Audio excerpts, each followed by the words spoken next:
Roha Maria mudoho damai nasia debata amata dosian anakna Tuhan Yesus Kristus Tuhatai. Amin. Shalom, selamat pagi saudara yang kekasih dalam nama Tuhan kita Yesus Kristus. Salam sehat. Firman Tuhan dalam persekutuan kita di pagi hari yang indah ini tertulis dalam 1 Korintus 2 ayat yang ke-16. Demikian kebenaran firman Tuhan. Sebab siapakah yang mengetahui pikiran Tuhan sehingga ia dapat menasihati dia? Tetapi kami memiliki pikiran Kristus. Tetapi kami memiliki pikiran Kristus. Demikian kebenaran firman Tuhan. Saudara yang kekasih dan yang diberkati oleh Tuhan kita Yesus Kristus, ada perkataan yang mengatakan, jika ada orang yang mengetahui pikiran Tuhan, maka sesungguhnya dia itu bukanlah Tuhan. Perkataan ini mau mengatakan bahwa tidak seorang pun manusia yang mengetahui pikiran Tuhan. Dan tidak ada seorang pun manusia yang dapat menasehati dia. Paulus dalam nas renungan kita di pagi hari yang indah ini mengatakan, tidak ada yang mengetahui pikiran Tuhan, tidak ada yang mengetahui jalan-jalan Tuhan, mengetahui rancangan Tuhan, mengetahui kehendak Tuhan, tidak ada. Tetapi Paulus menggarisbawahi dengan melanjutkan bunyi ayat itu dengan berkata, tetapi kami memiliki pikiran Kristus. Pikiran Kristus bisa diperoleh oleh seseorang yang sudah menerima Yesus sebagai Tuhan dan Juru Selamat dalam hidupnya dan mengizinkan dia untuk tinggal dan memerintah dalam hidupnya. Disitulah Kristus berkarya. Bahkan orang tersebut memiliki pikiran Kristus. Orang-orang yang memiliki pikiran Kristus, ia memiliki hikmat Allah. Mengerti apa yang tidak dipahami oleh manusia duniawi. Dan yang di dalamnya ada roh Kristus yang menyelidiki segala sesuatu. Bahkan hal-hal yang tersembunyi dalam diri Allah. Apa yang akan terjadi dalam hidup seseorang yang tidak memiliki pikiran Kristus? Di dalam 2 Korintus 4 ayat 4 berkata, maka pikirannya akan dibutakan oleh ilah zaman ini. Karena mereka tidak dapat melihat cahaya Injil tentang kebolehan Kristus yang adalah gambaran Allah. Orang yang tidak memiliki pikiran Kristus, maka pikirannya juga menjadi tumpul dalam 2 Korintus 3 ayat 14. Dan orang itu memiliki gaya hidup yang angkuh dalam 2 Korintus 10 ayat 5. Saudaraku yang kekasih, sadarilah, kita tidak mengetahui pikiran Tuhan. Dan kita tidak bisa menjadi penasehat Tuhan, justru sebaliknya.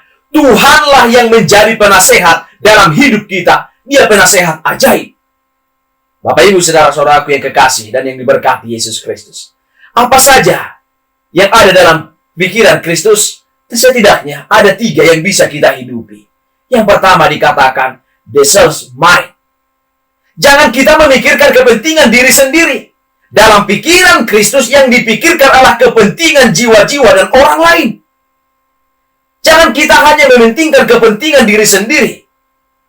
Dalam pikiran Kristus yang dipikirkan adalah kepentingan dan juga berfokus terhadap dirinya sendiri dan lebih senang memikirkan jiwa-jiwa. Jangan terlalu memikirkan ego kita, tetapi pikirkanlah sesama kita. Kita tidak bisa hidup sendiri, tetapi kita memerlukan sesama kita. Kurangi memikirkan diri sendiri dan perbanyak memikirkan jiwa-jiwa layaknya yang dilakukan oleh Yesus. Yang kedua, the sacrificial mind. Dalam pikiran Yesus, yang ada Allah berkorban untuk mencari korban. Yang Yesus rela disalahkan, meskipun dia tidak salah.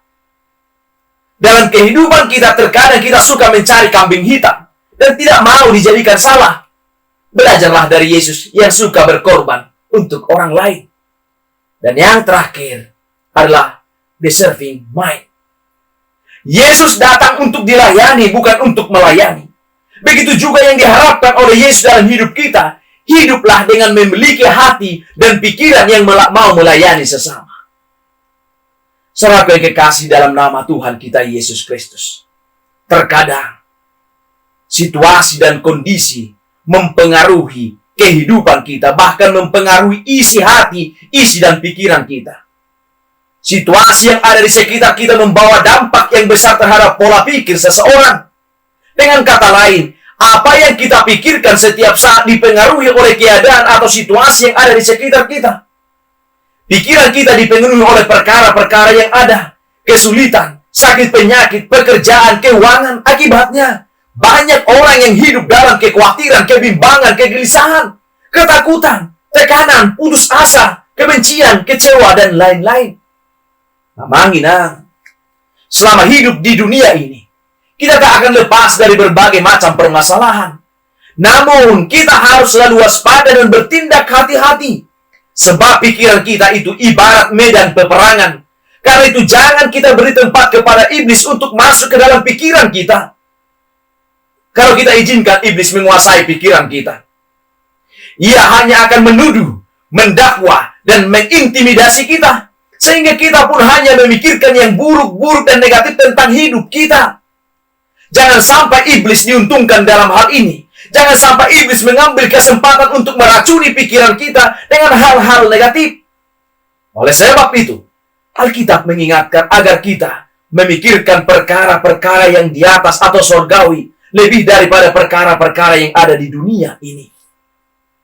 Memenuhi pikiran kita dengan perkara-perkara rohani. Inilah yang dimaksud dengan memiliki pikiran Kristus, sebagaimana Rasul Paulus tegaskan kepada jemaat Korintus, kami memiliki pikiran Kristus. Memiliki pikiran Kristus berarti kita menawan segala pikiran dan menaklukkannya kepada Kristus. 2 Korintus 10 ayat 5b. Berarti pikiran kita sepenuhnya dipimpin, dituntun, diarahkan, dan dikendalikan sepenuhnya oleh Roh Tuhan. Ketika kita memikirkan perkara-perkara rohani atau hal-hal positif, berarti kita sedang mengenakan pikiran Kristus. Sebab Kristus senantiasa berpikir tentang hal-hal yang baik. Berpikir tentang hal-hal yang positif dalam kehidupan kita. Terlepas dari keadaan kita dan bagaimanapun kita adanya.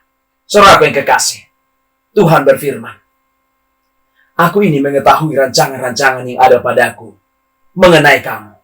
Demikianlah firman Tuhan, itu rancangan damai sejahtera dan bukan rancangan kecelakaan, untuk memberikan kepadamu hari depan yang penuh pengharapan. Yeremia 29 ayat 11. Kalau kita berpikir ke arah yang buruk, maka yang buruk akan terjadi. Sebaliknya, bila kita berpikir hal-hal yang baik atau firman Tuhan, maka kebaikan akan terjadi atas hidup kita. Pikiran rohani datangnya dari Tuhan dan membawa kita kepada kebenangan. Jadi, relakanlah firman-Nya membentuk dan mengisi pikiran kita setiap waktu. Amin. Mari kita bersama berdoa di dalam doa Bapa kami. Bapa kami yang di sorga, dikuduskanlah namamu. Datanglah kerajaan-Mu. Jadilah kehendak-Mu di bumi seperti di sorga. Berikanlah kami pada hari ini makanan kami yang secukupnya. Dan ampunilah kami akan kesalahan kami, seperti kami juga telah mengampuni orang yang bersalah kepada kami. Dan janganlah membawa kami ke dalam pencobaan, tetapi lepaskanlah kami daripada yang jahat. Karena Engkau yang mempunyai kerajaan dan kuasa dan kemuliaan sampai selama-lamanya. Amin. Anugerah dari Tuhan Yesus Kristus, kasih dari Allah Bapa, dan persekutuan dengan Roh Kudus, itulah yang memberkati kamu sekalian. Amin.